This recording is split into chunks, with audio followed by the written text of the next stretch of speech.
Morning. How you doing? I'm good. I'm good. Been a bit bored here at the hotel. We've been in isolation for 24 hours, but I feel good. So when did you arrive in Sweden?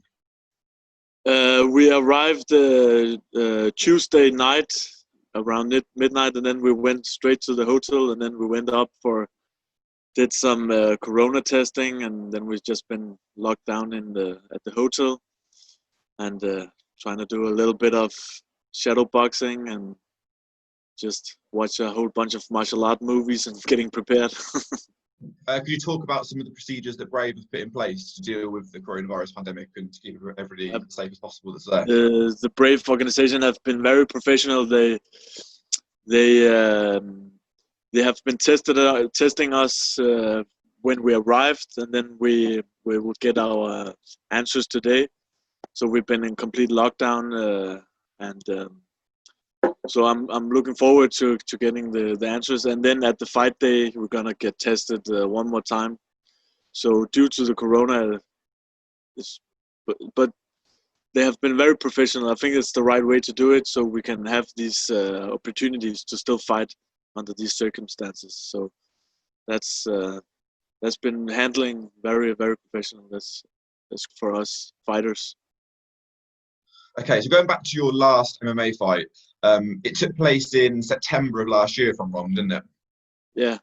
Yeah. So did you plan on being out of the cage for so long, or were there other factors that came into it?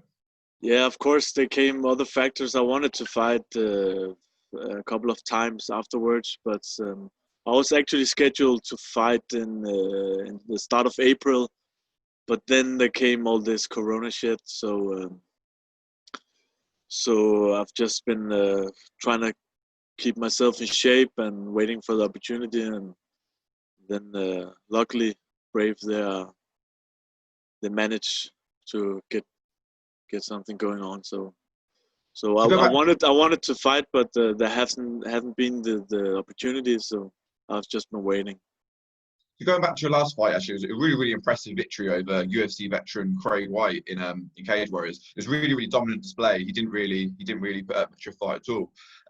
What kind of message do you think that sent? That still relatively early on in your career, you were that dominant over an ex-UFC fighter.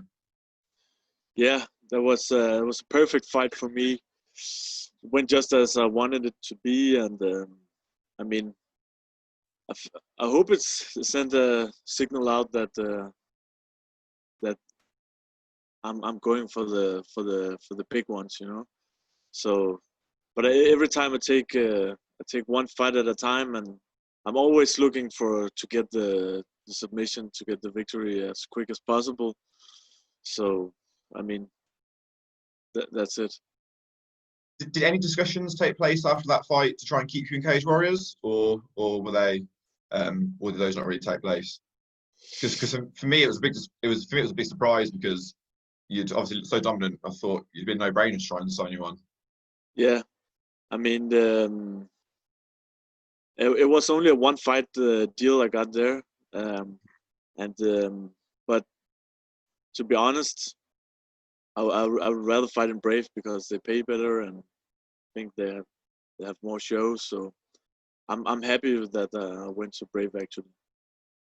So do you think, but by fighting with Brave, does Yeah. the financial security allow you to focus solely on MMA rather than having to try and supplement it in other ways? I mean, I still have a job besides MMA that I love, that I wouldn't change either if I get paid $1 million. I work as a social worker with troubled kids.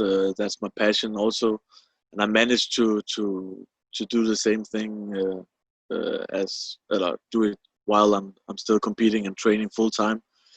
So so I wouldn't change it. But of course, when you train 2 times a day and that's your whole life, your goal, and you want to fight the best, and you also want to get paid. So. And I think Could you ever Brave, see yourself? Oh, sorry, carry on. yeah, I think Brave also is a good organization because they have fights all around the world, and that's I really want to get the belt here in Brave. So why does that other job mean so much to you, and why would you always want to continue to do it alongside your martial arts career? Because I think it's a good balance between I can use myself in my job. I like to be a MMA champ, so I can inspire the next generation.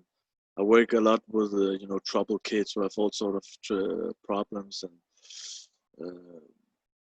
so I use a lot of martial arts to inspire them, and to I managed to get those kids also into training, and by still having this job, and I think it's the perfect combination between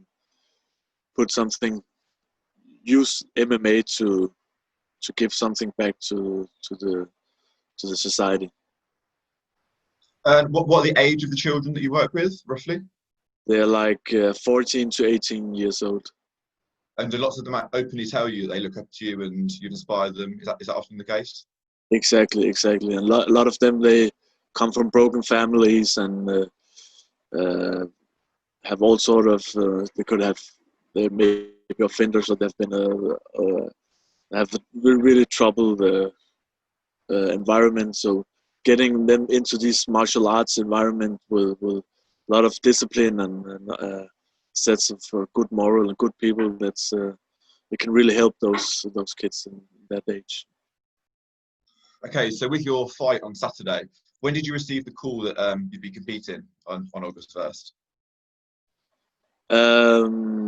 It's been an ongoing process, because I was actually supposed to fight Andreas Stoll, who is also a former UFC fighter, and I was actually really stoked to and prepared to fight. We were going to fight 2 times actually.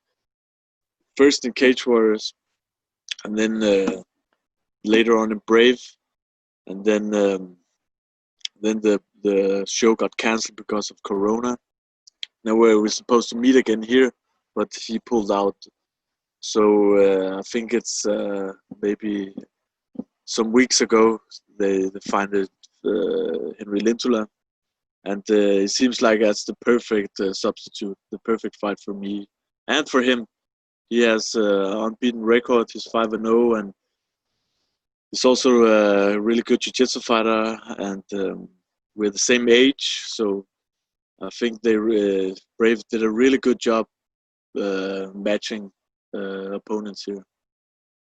Yeah, I was going to say he's similar to you in the fact that he likes to take the fight to the floor and to grapple with his opponents.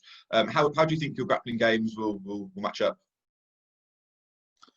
I think we'll end up with me getting the victory. I mean, I trust in myself. I believe I have the best jiu-jitsu, and so for me it's awesome to have an opponent who's also a black belt, so we can really test ourselves. And one of the things I do MMA is also because I have a jiu-jitsu background and I want to test my jiu-jitsu in MMA. So by having another black belt, it's going to be a really good test. But I think my jiu-jitsu is more aggressive. It's more wrestling oriented. It's more scramble and submission hunting. I'm not gonna accept any position laying on my back. I'm always grinding, going for the top position, and I think that's the way to go in an MMA fight with jiu-jitsu. So have you got a prediction of how you think it'll all play out? I think it's not going to be a quick submission, because it's when 2 good jiu-jitsu fighters are fighting, it's going to be strategic and it's going to be a hustle and bustle. But I'm going to put more pressure on him, and I hope in the second or third round I'll get the submission, maybe due to ground and pound. Okay. So this is a really big platform for yourself. Brave main event on Saturday. If you do pick up the victory on Saturday night, what do you want next? What's in your immediate future? My plans is going for the belt in Brave. I'm in Brave now, and I'm gonna embrace it, and I want that. I want the belt. This organization. I want to be a champ. and I want to do it in Brave. Do you think you're many fights away from achieving that? I hope so. I hope so because I'm right now I'm on a 6 fight win streak. I'll make it a 7 now, and that should be. I mean, I think if I win this fight, I'll be close around to get the title shot. I'm aiming for it. Okay, that's great. Well, thanks very much for joining me this morning, and I wish you all the best of luck on Saturday. Thanks a lot. Thanks a lot. Thanks, Lewis. Thank you.